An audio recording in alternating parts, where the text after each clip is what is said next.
I'd like to welcome everybody here who happens to be watching. This is an experiment for us. I dare say you've seen a few experiments on this channel in recent months.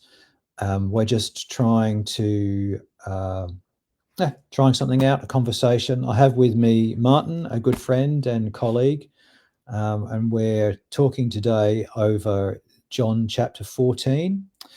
My particular interest is to have a look at this chapter from the point of view of trying to find some spiritual meaning. And, you know, if you're new to the idea of spiritual meaning in the text, what can you do? How can you approach the text to be able to seek something that's spiritual?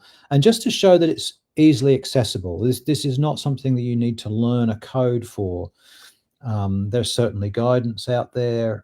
Swedenborg has his Science of Correspondences, but I certainly believe that you're able to access the spiritual meaning of the text without necessarily having all the details of the Science of Correspondences under your belt. So, as I say, we're talking through John chapter 14. I have Martin with us. Martin, I might get you to introduce yourself briefly and who you are and what your interest is. Thanks, David. My name's Martin Pennington, and I was ordained into the new church around 25 years ago. I went and spent a little bit of time in England, and now I'm back in Australia and basically retired.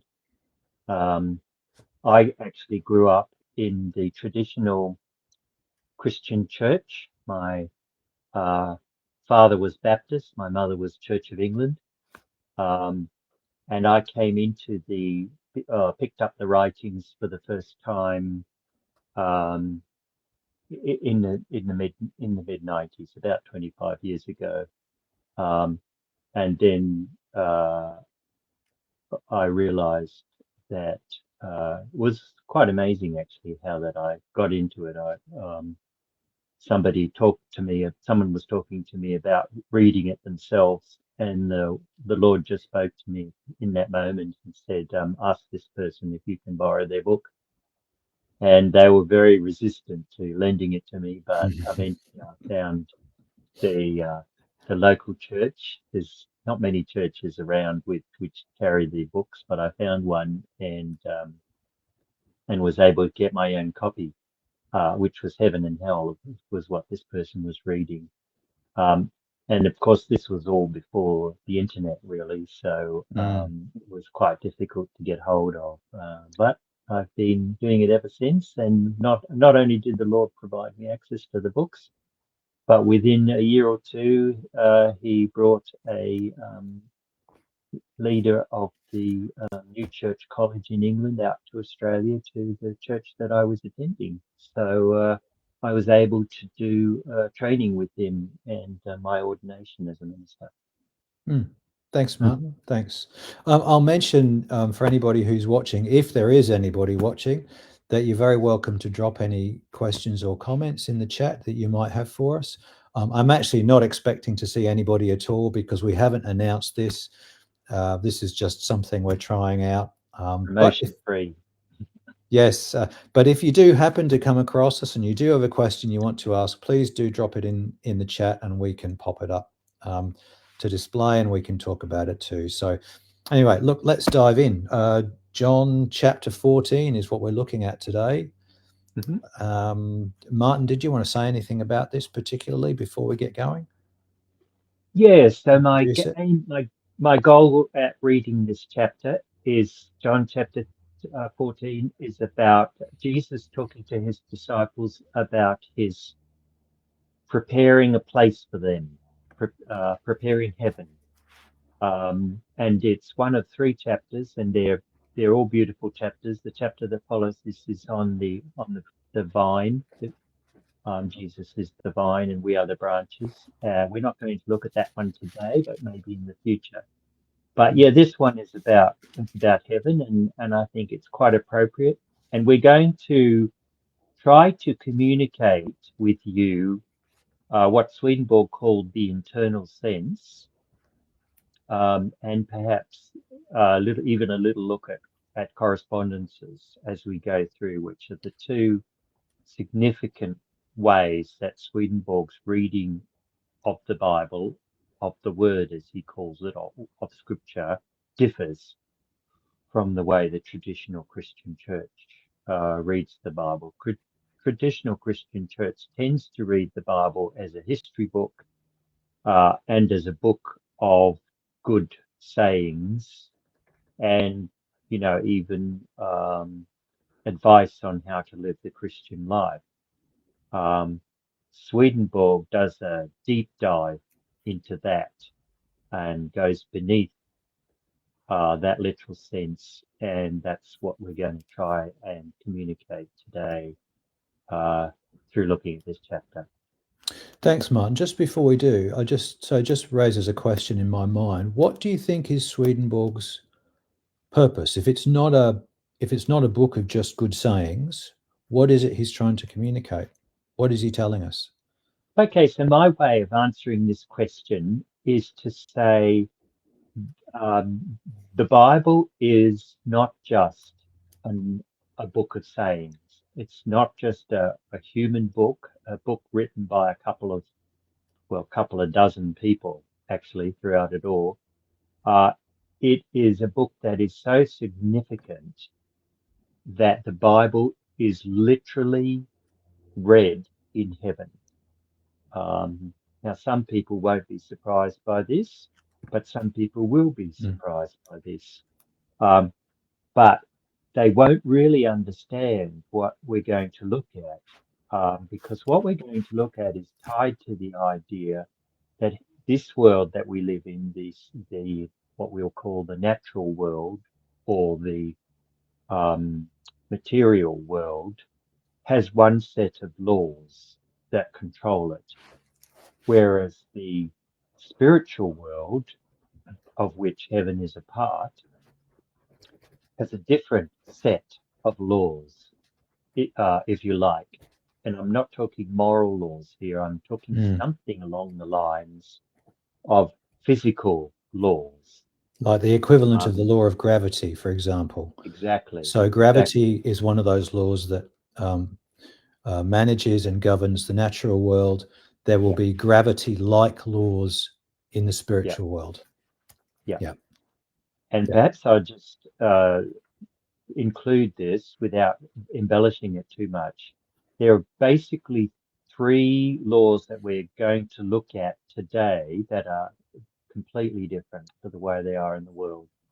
And we call these three laws the law of time, the law of space or distance, and the law of status.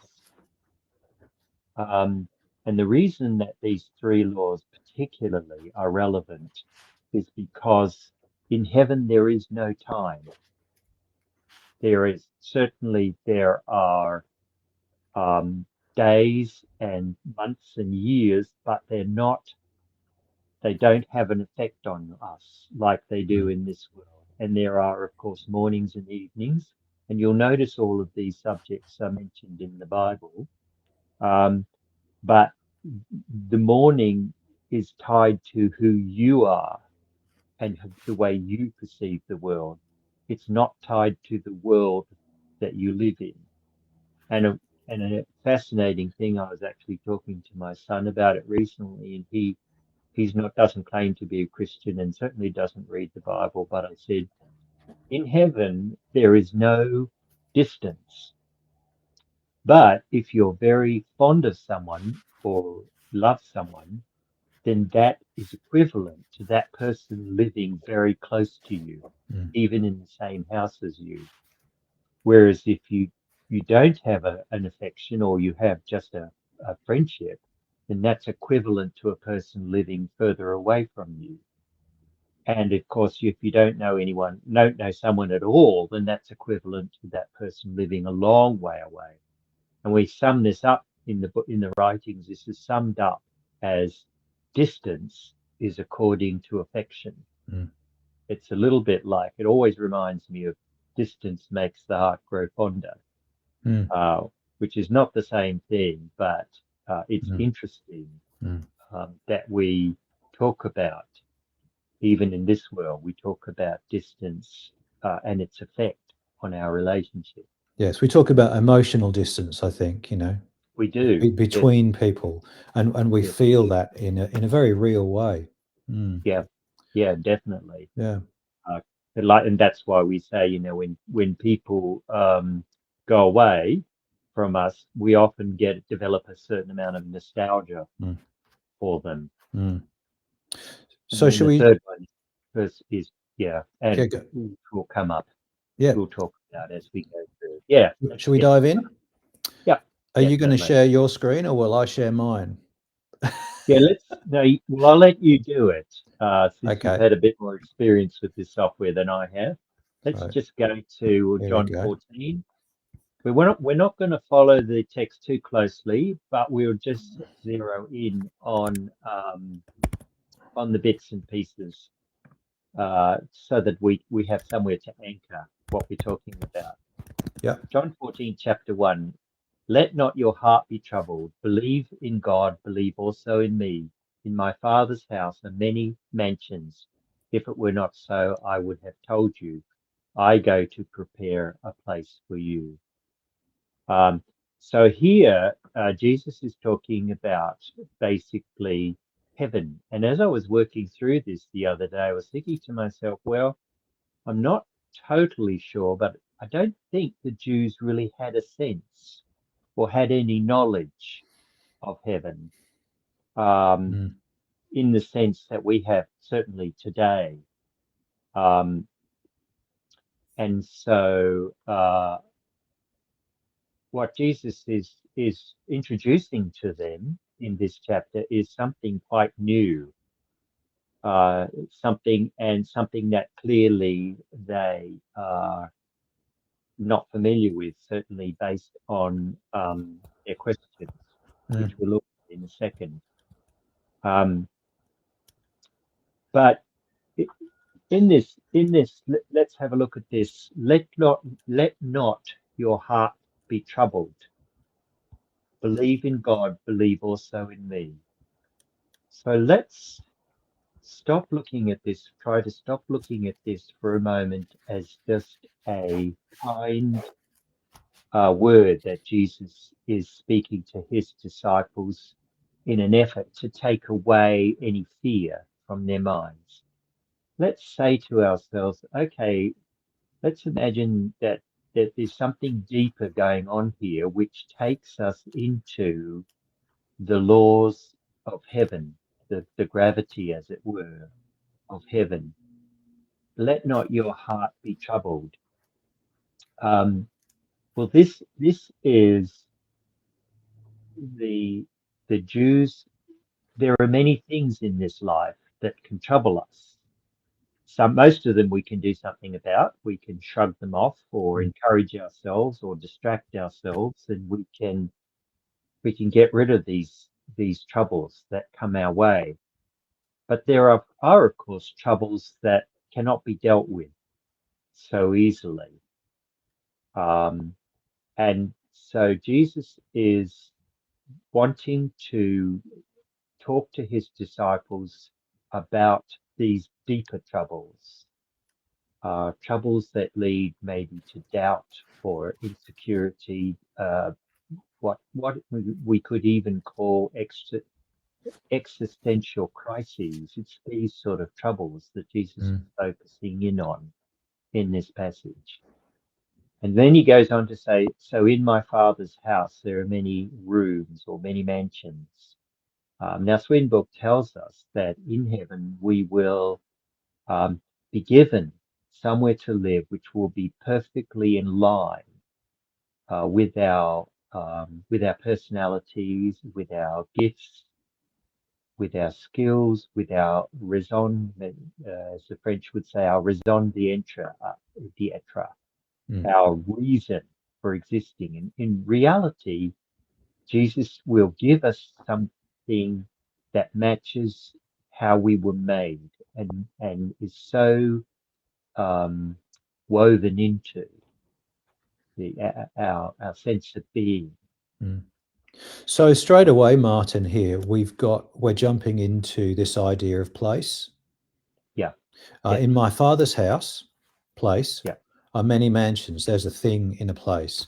If it were not so, I would have told you, I go to prepare a place for you. Yeah. And what you're saying is the place that is being prepared for us is a statement of our own being.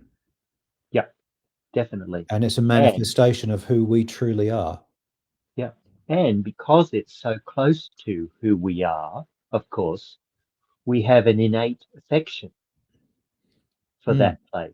Going back to the statement, distance is according to affection, or place is according to affection. We are sincerely comfortable in that place because it matches all of the things that we love in life. Yes, it's like it's the difference, between a house and a home. Exactly. It's somewhere we feel instantly at home because it reflects our own character, our own nature. Exactly. Yeah. And it's just beginning to touch on an idea that we're going to delve into and even develop through this chapter as we roll back, as it were, the literal sense and look at what Jesus is really saying to his disciples and what he's really ministering in this chapter. So Jesus goes on then to say, verse 3, if I go and prepare a place for you, I will come again and receive you to myself, that where I am, there you may be also. And where I go, you know, and the way you know. So I'm not loving this translation too much, but let me just. So have you got a preferred translation? Because I can change it. Well, this is New King James I've just pulled up because that's the one I tend to go to as my default. Doesn't matter. We'll stick with it, and I will okay. reinterpret it as I go. Yeah.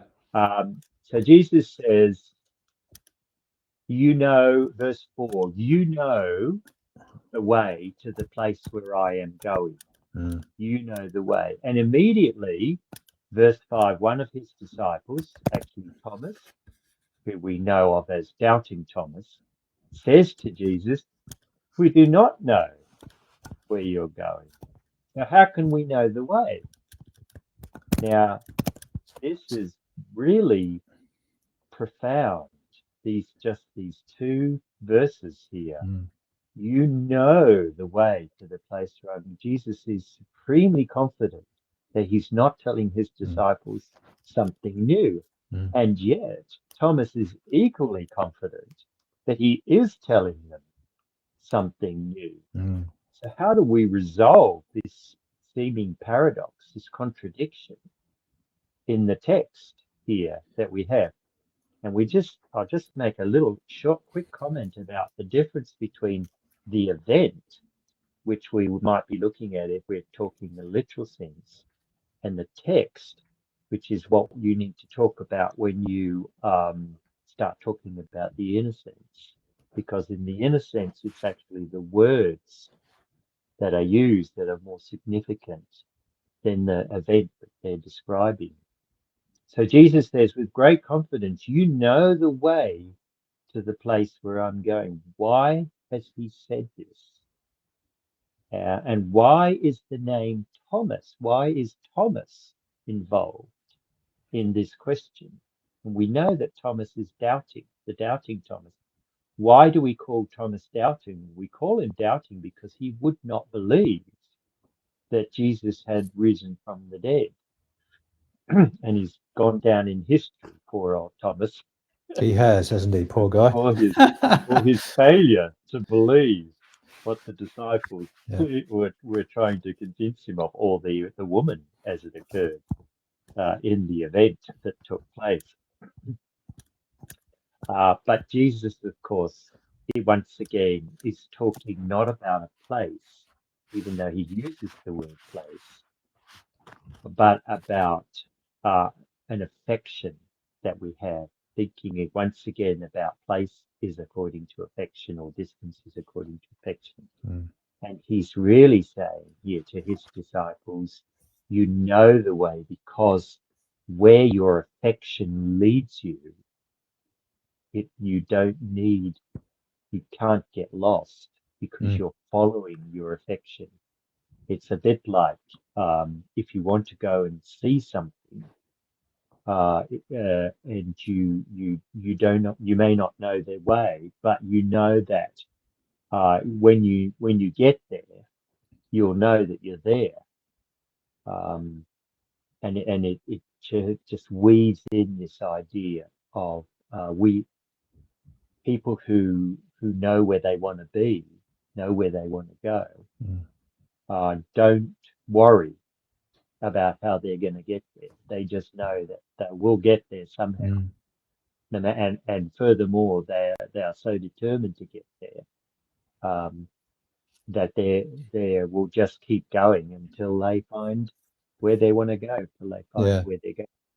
So if we jump back to this idea of place again, place being a manifestation of a state of being, then if we have a particular state of being and it is very clear to us, then everything that we do and everywhere that we go is determined by that state of being. And perhaps this is why Jesus is so confident when he says this, that you know the way.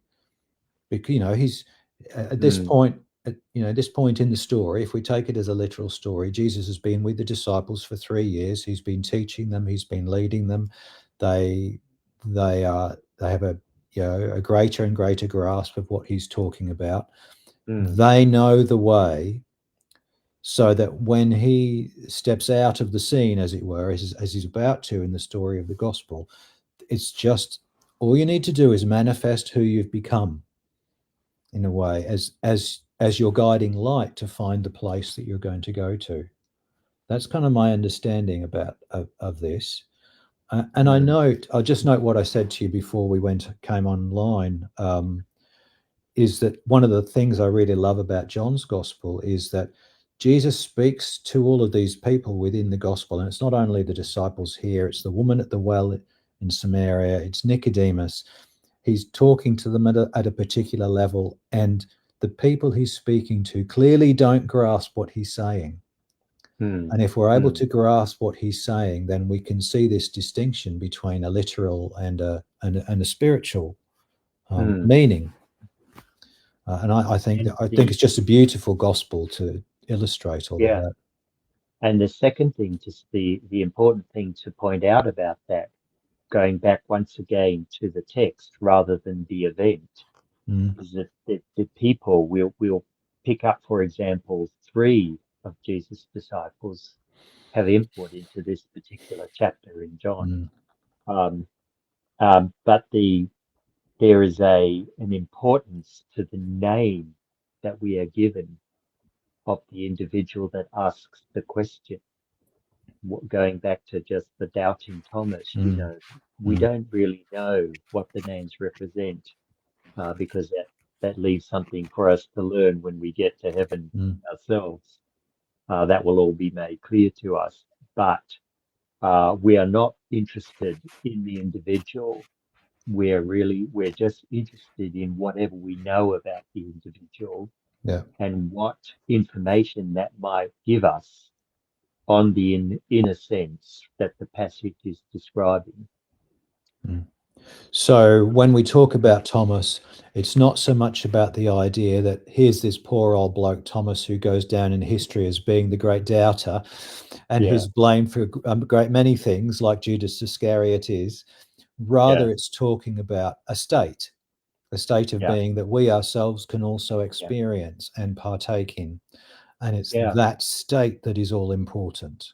That's a very good point, David. And of course, here's the real significant thing, is that we have these states in us. So we have a state of Thomas when we doubt, and then we have a state of the other 2, Philip and Judas. So the names in these passages are not individuals outside of us. They're individuals within us. They're when we become like that person. And no doubt, if you've been a church attender and you've listened to sermons, you will have heard ministers even say this: don't be a Thomas. Don't you be a Thomas. And he's literally referring to this idea, although he may not be aware of it. He's referring to the fact that, within us, there are all of these different names, and they describe different parts of ourselves. Because literally, I will never be a Thomas. I will always be a David. but there may well be times when I exhibit the qualities of Thomas. Yeah. And that's what's being referred to there, isn't it? Of Thomas. Yeah. That's right. That's right. That's right. So no, I'm now looking ahead now. I don't know if you had anything more you wanted to say about verse 4 and 5, but I'm moving forward, but verse 6. So we have this very famous saying of Jesus, I am the way, the truth, and the life. No one comes to the Father except through me. So here we have in this statement, I am the way. There is space. And there's also perhaps a little bit of time, because when we travel on a way, when we travel on a journey, there's a beginning and an ending to it. The way, the truth, and the life. No one comes to the Father except through me. There is that status or person of the Father. What is this idea of who is the Father that we come to through the person of Jesus? Well, we're going to leave the issue of the Trinity, which comes up quite a bit in this passage. And I just want to introduce an idea which also flows through this chapter. And the idea is that we are not Jesus. The reason Jesus is so confident that we know the way to get to heaven is because Jesus is about to weave in two separate things into this chapter that don't appear in the literal sense at all, but that you will probably not be surprised when I introduce it. And that is that the reason we know the way is because the way, as Jesus said, the way, the truth, and the life, Jesus is talking here about our personal salvation, basically about us accepting Jesus and becoming Christians. And because we become Christians or even just spiritual people, Jesus can say with confidence that we know the way because it is that way that we follow when we follow Jesus. And just as Jesus says here, he is the way. And as we learn to follow Jesus through listening to reading our Bibles, listening to the way he speaks to us, and practicing a life that the Bible teaches us to practice, we then actually begin to follow. We become familiar with the way. And I've summed it up in a little statement here. Heaven does not need to be prepared for us. We need to be prepared for heaven. And so in coming to the Lord, we are preparing ourselves to live a life that's different from the life we are living in the world. And as we prepare ourselves to do that and ask the Lord to prepare us, the same time that is happening in this world, heaven is we are also being prepared for heaven. And heaven is our future, our destination. Heaven is becoming more and more our destination. And so we've, in a sense, completely turned upside down. And this is coming out in the disciples, in Thomas's question. The whole issue of heaven. Jesus, Swedenborg says at one point in the writings, as we welcome heaven, into ourselves, so heaven welcomes us. Mm. And so this is so this is where we are heading in the rest of this chapter. Can I just say, Martin, it's a really interesting observation you make. We need to be prepared for heaven. That seems almost too obvious to state in a way. But as you say, it turns this on its head if I go and prepare a place for you. Yeah. You know, this idea of Jesus preparing heaven for us. Yeah.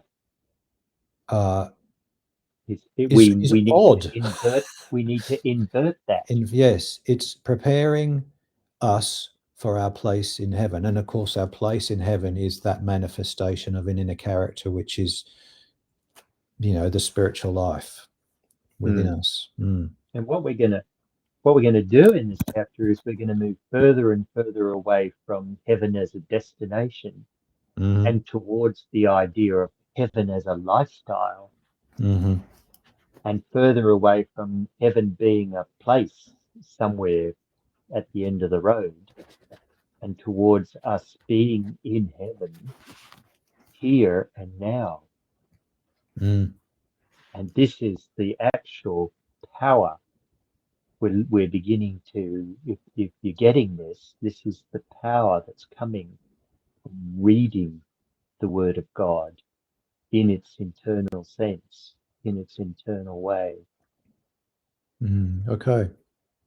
Shall we keep going? So Jesus goes on to say in the end of towards the end of verse 6, no one comes to the Father except through me. If you had known me, you would have known my Father, and from now on, if you've known me, you would know my Father also. From now on, you know him and have seen him. So we've all heard of Jesus calling himself the way, the truth, and the life. This is another way of saying, Swedenborg talks a lot about the good in our life, the truth in our life, and the life that together they create for us. And this is in line with the significant teaching that Swedenborg has, that we have a will and we have an understanding or an intellect. And they are like two separate tracks in us.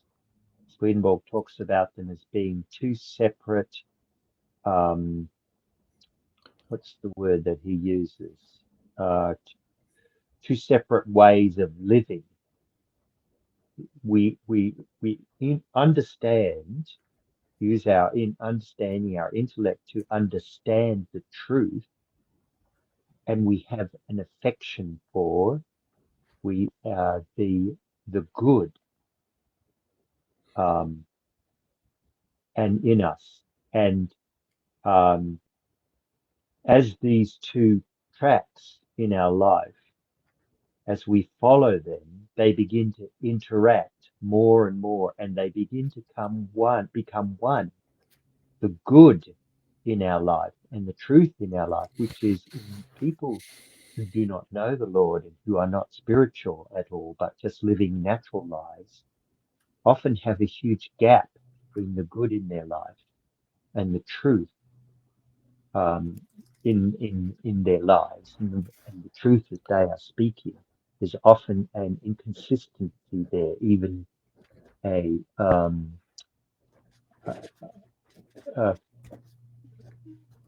contradiction in people. But as Jesus comes into our life, one of the secret, almost deeper things that he begins to do is he begins to give us a desire to be truthful, to be honest, to live an honest life. And with that honest life also comes a loving life. Because when we stop lying and we stop trying to protect ourselves, then we can also stop the contradiction, even the hypocrisy that we sometimes find ourselves living. And I don't know if this is getting a bit harsh, a bit hard to grasp, but so what I imagine you talking about is what I might call the unexamined life, or the unconscious life. It's living in a way which is very largely unconscious of our own actions, unconscious of the consequences of those actions, unconscious of our effect on the world and the people around us. We're simply acting, might be in an automatic way, just according to our own thoughts and feelings, and we're unconscious of what's going on. So I hear or I read various authors describing this as a kind of a sleep. That we sleepwalk through life without really much awareness of what is going on and our effect on those around us. That's what I imagine as I hear you speaking. And powerlessness too. Powerlessness to do anything about our behavior and about our situation.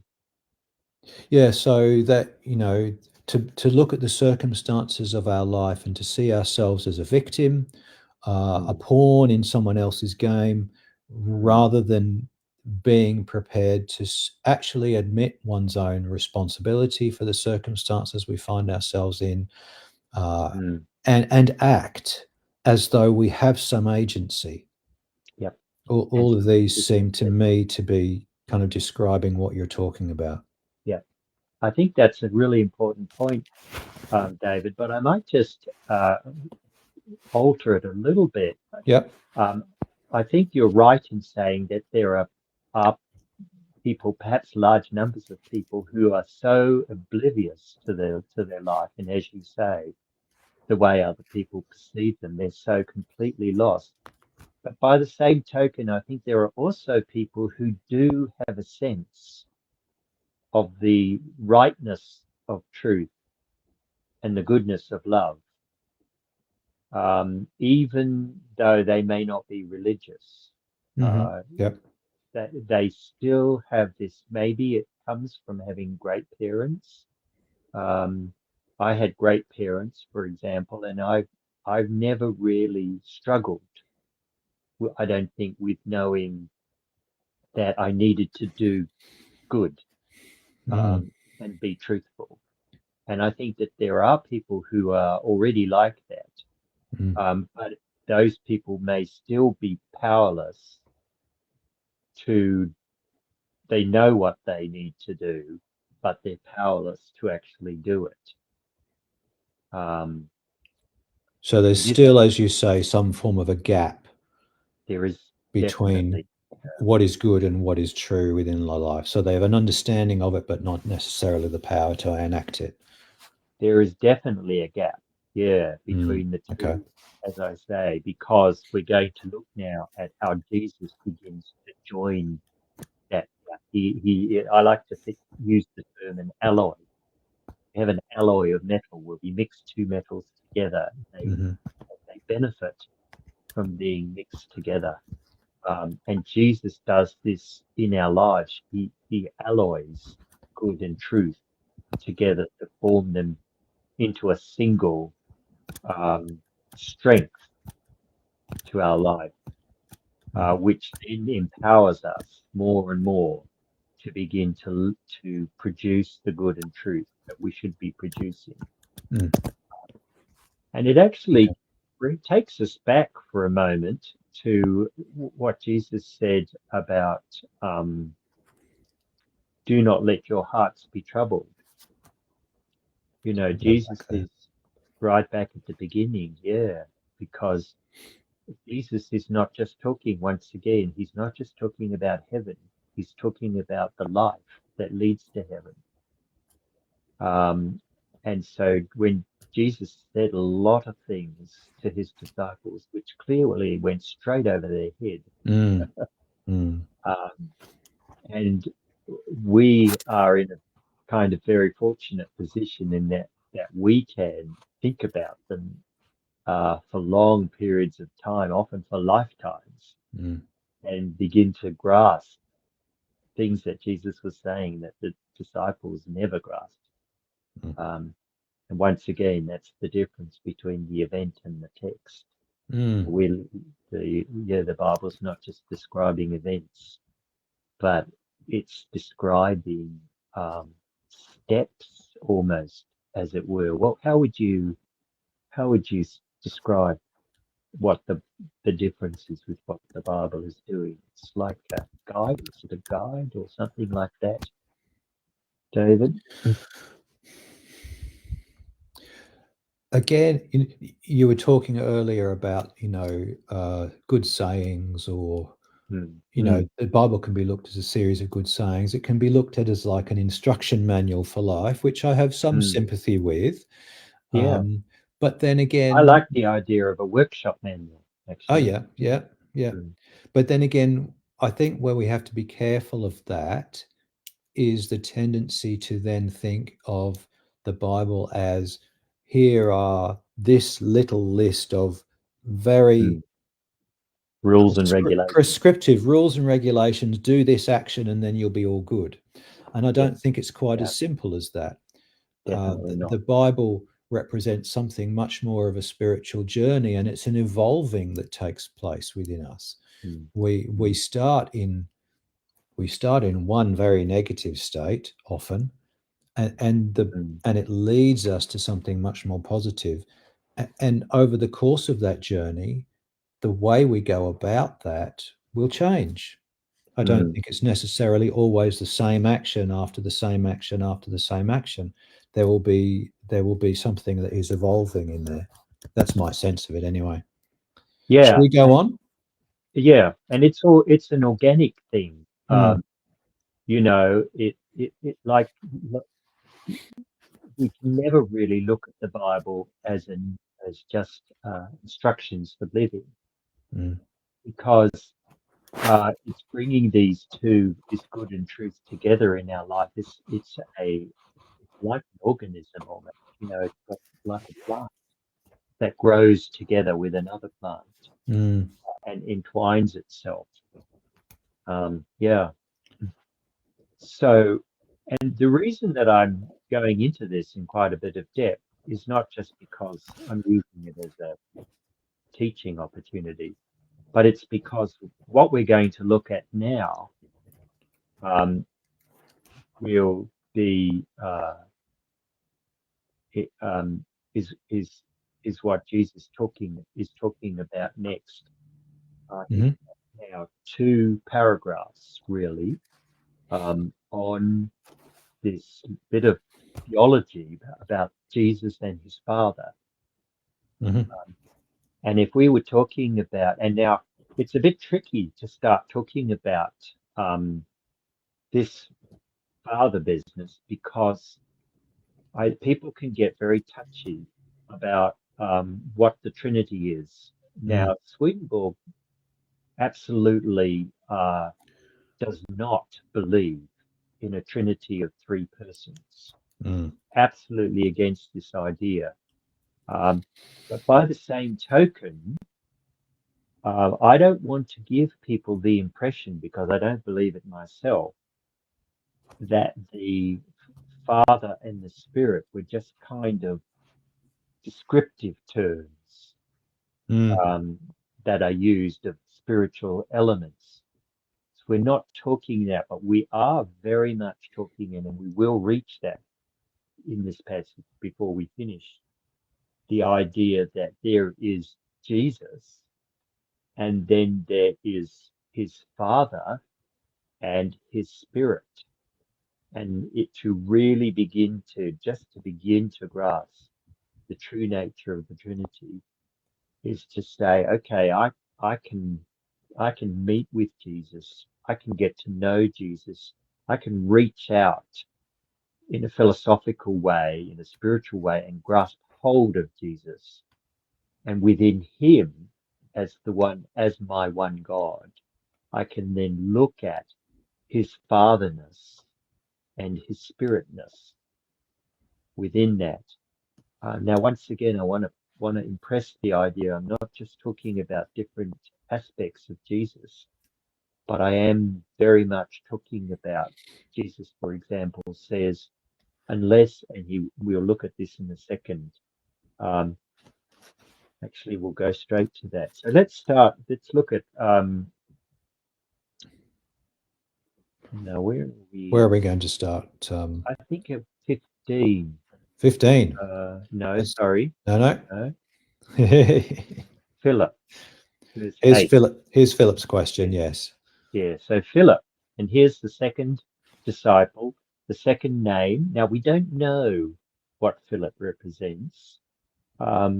So that's not something that we can know in the same way that we knew what Thomas represents. But we do know that there's something significant about the question that makes it a question, a Philip question, you could say. So Philip says, Lord, show us the Father, and that will be enough for us. And what's Jesus' reply? His reply is, Philip, have I been with you all this time, and you do not know me? Now, this is an interesting thing about Jesus. If you ever get the chance to read through the Gospels, you will find that Jesus almost never explains himself. Occasionally he does, but most of the time he doesn't. He just continues to almost go deeper. And you see it here so much. He's not answering Philip's question at all. But in an internal sense, of course, he is answering Philip's question, because as I just was talking about, he's pointing to Philip as the father that Philip wants to be introduced to is Jesus, in Jesus. And this is how he deals with his question. So I just want to say, so the distinction here between Jesus and the Father is the same distinction when we've talked about these three disciples, Philip and Judas and Thomas. Thomas was first. Thomas, Philip, and Judas. So each of those disciples as persons, we put the person part aside and we think about the quality they represent. So here we have Jesus being a quality or an aspect of, or a state of something, and the Father again is a state of something, and there's a relationship between this Jesus and this Father that is now starting to be teased out here. That's really excellent, man. I love it. I never even saw that. That's so excellent. But it's just interesting, isn't it, how how the text of the Bible starts to lead you down these tracks. And it's very clearly Philip doesn't get it. Philip is thinking, okay, Lord, I can see you standing in front of me. Yeah, so you're talking to me. You're telling me about the Father, who I imagine is someone entirely different. Show me this someone. And Jesus, and then Jesus, as you say, he doesn't really explain himself. He's going deeper with the question. Because we're going to look too. That's just great, the three disciples there. But there's another three, of course, that we've been talking about, and this is the good, the truth, and the life. Which we could also talk about the good, the truth, and the works that they produce. And this is where we're going to start to weave this in, because Swedenborg teaches that the Father is the good in Jesus. And the truth is the Spirit in Jesus. And the life is Jesus' life on earth, is the flesh, the flesh that he took on to and I think we're going to pick this up. So I won't try and describe Jesus' role, but I'll bring it out as we look at the text here. So Jesus says, I am in the Father and the Father is in me, verse 10. Verse 11, believe me the Father is, or believe me that I am in the Father and the Father is in me, or at least believe on account of the works or miracles that I do. And then he goes, verse 12, I truly, truly, I tell you. Now, we know that truly, truly, when we have a double word like that, it gives it emphasis. So Jesus is saying, I emphasize to you, whoever believes in me will not only whoever believes in me will also do the works that I am doing. He will do even greater things than these, because I am going to the Father, and I will do whatever you ask in my name, so that the Father may be glorified in the Son. If you ask me anything in my name, I will do it. So a traditional sermon based on the literal sense there will look at this in this way, in the following way. It will say, okay, so Jesus is the one that we know and we get to know him. And then he's going to go up to heaven and talk to his dad, his father, and say, you know, this guy, he believes in me and I think we should do something for him. And then whenever he asks me for something, I'll let you know, Dad, and then we'll get him to do that. And this is the way of understanding this if we look at it in the literal sense. But if we look at this in the inner sense, we have something a little bit different.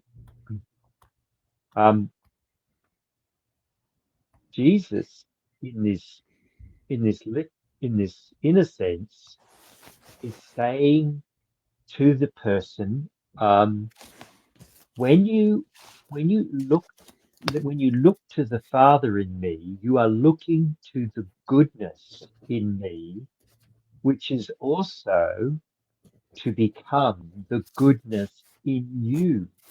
And just as I honor my Father, I am honoring the goodness that I do. And as you honor your goodness, you are also honoring the Father. And when you honor the goodness in you, when you honor the Father, it's saying the same thing. You will then begin to find, as we were talking about earlier, a greater consistency and even a greater power in your life because of that goodness. So the understanding of goodness then is joining itself to the understanding of truth, and then together they are beginning to work with each other to produce the actions that befit the fact that you are becoming someone who is living a different life to the one you were born with. It raises for me, Martin, the question of, what is it that makes a spiritual life? This is one of the things I'm going to just mention on the Sunday. What is a really spiritual life? I look at a passage like this, and I can understand it being taken to mean that if I believe in Jesus, I will perform miracles which are as great and greater than the ones Jesus performed. I will walk on water. I might fly. I'll feed thousands of people in a miraculous way. But that's not what it's saying, is it? It's not what he's saying, but he's wanting to start at the beginning, so to speak. But keep going. So look, for me, a spiritual life, it's in many ways a very ordinary thing. It doesn't need to be a spectacular contact with Definitely. spirits, receiving messages from heaven, prophesying, and large sections of the church take the spiritual life as being all of those kinds of things. The spiritual life is an ordinary one. It's one in which we do great good within the context in which we find ourselves. We love one another. We go beyond the bounds of hatred. We change. Our life is changed significantly for the better, but it doesn't need to be spectacular in the way that many Christians seem to imagine it. And I think that's important to grasp a hold of, because if we read this in a very literalistic way, we can feel terribly guilty about the fact that we're not feeding the 5,000 and walking on the water. Definitely. Yes, you're absolutely right. But I say in the beginning, because it's not as if we won't do miraculous things. And I think sometimes maybe Christians are not as aware of some of the amazing things that they do. Sometimes we don't emphasize the difference in our life. When we become a Christian, we grow, as it were, ordinary, or just. But anyway, yes, you're absolutely right. That those spectacular things come out of the ordinary. And yet at the same time, I don't want to say, by saying ordinary, I don't want to say that it's not in any way a different life, because it is a different life. It's and let me put it this way: it's an extraordinary ordinary life. And once again, going back to this passage here, and it's, in a sense, we can talk in terms of the goodness and the truth acting together in our life is the same as the Father and the Spirit acting together. And then the interaction then of the becoming more like Jesus, if I can put it that way. That's the third part of the Trinity. So as we live a good life and as we speak the truth, that will, and as we apply, and this is what we're going to look at now, apply the laws that the Lord has given us to our life, these things will not just work together, but come together in a different life. And this is all here. This is all here in this passage. Let us just focus on it for a minute. Starting at verse 11, believe in me that I am in the Father and the Father is in me, or at least believe on account of the works themselves. Verse 12, truly, truly, I tell you, whoever believes in me will also do the works that I am doing. He will do even greater than these, because I am going to the Father. Let's stop for a second there and think, okay, I am the life, the Father is the good. Okay, so the life that I am going to give you with the good in it will take you to heaven. So when he says, I am going to the Father and will do whatever you ask in my name, the Father may be glorified. Not only will he give you a life on earth that others will admire, but he will give you a life that will lead you, this extraordinary, ordinary life, to an extraordinary but ordinary place, which is heaven. So you can see how these things come together. And let's just move on, I think.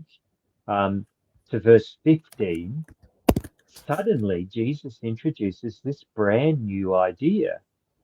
If you love me, you will keep my commandments, and I will pray to the Father, and he will give you another helper, that he may abide with you forever, the Spirit of truth, whom the world cannot receive, because it neither sees him nor knows him, but you knows him, for he dwells in you, for he dwells with you and will be in you. And let's just stop there for a minute. So can you see here how the things that we've been talking about are meshing together? They're combining together, not as three persons of the Trinity, but as the three aspects of the way we live. That is the good, the truth, and the life that we will be living. I just want to just mention about the ordinary, extraordinary life.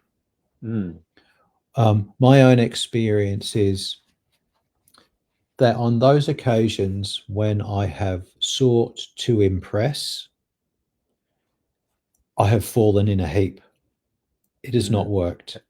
Absolutely. Yeah. On those occasions where I've kind of just got my head down and on with the task at hand and just busy doing the best job I possibly can in the situation that I'm in, that's when I have people who say, "Oh, gee, David, that's a good job. That was really great," or will express some admiration for what I've done.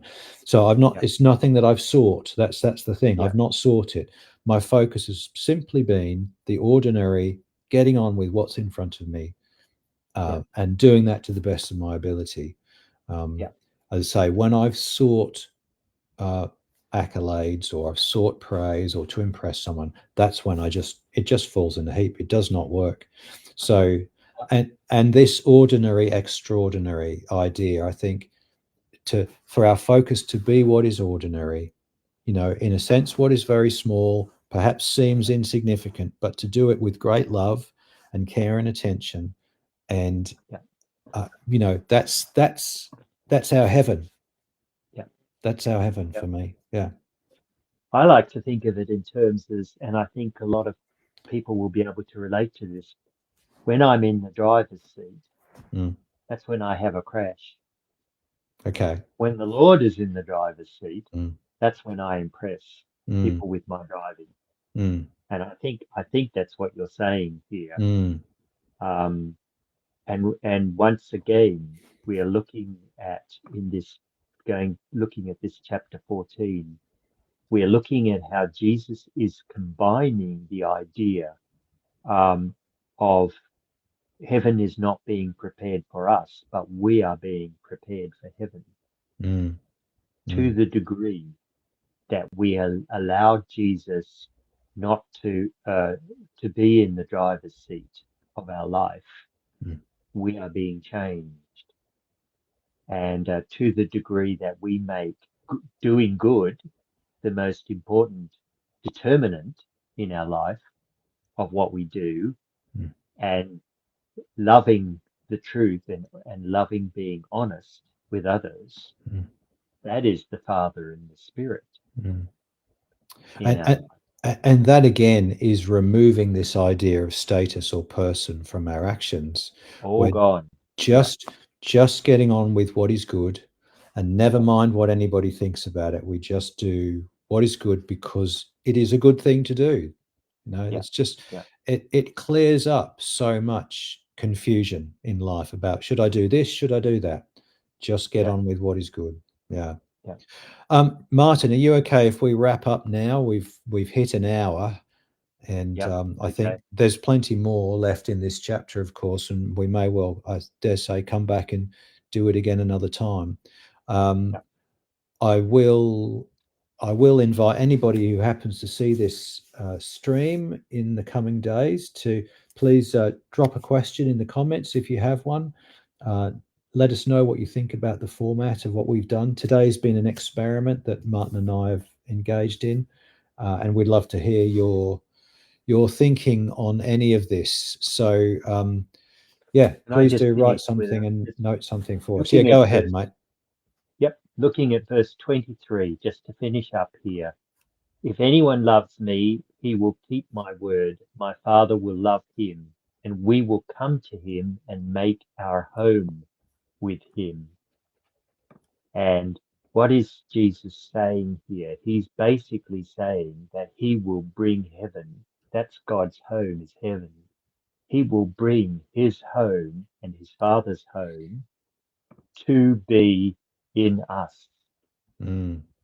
And so we will know how to get to heaven because heaven will be in us already. Again, it's shifting that idea of place, isn't it? From being something outside of us that is quite removed to something within. Yeah. Yeah, absolutely. Yeah. Yeah, cool. Okay. Thanks, Martin. David. Thanks for joining in. And thanks, everybody, for watching. We look forward to seeing your comments and thoughts on what we've done. And we'll look forward to maybe doing this another time. It's been great. Okay. See you, everybody. Bye. Right. See you later. Bye.